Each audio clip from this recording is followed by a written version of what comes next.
Egoera honetan esan behar dugu udal gobernu honek ondoa edo fondoa jo duela edo eman duela, eta EAJaren gobernantza eredua era batean esan da agortuta dagoela legegintzaldi honetan.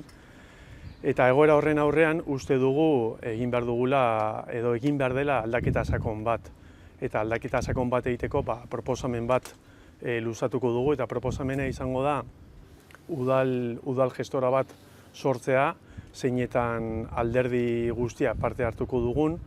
Uste dugulako horrela, behintzat, hemendik eta legegintzaldia bukatu arte, lortuko dela edo saiatuko gara lortzen transparentziaz lan egitea eta erantzutea egoera honetan gehien afektatuta dagoen alderdiari, hau da, herriari.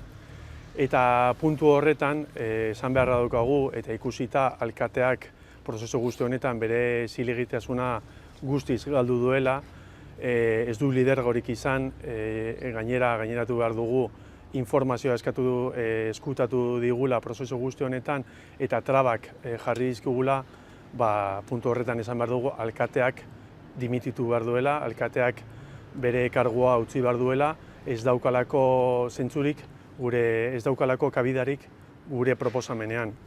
Ezin gara era berdinan, ezin gara zentratu pertsona batengan bakarrik.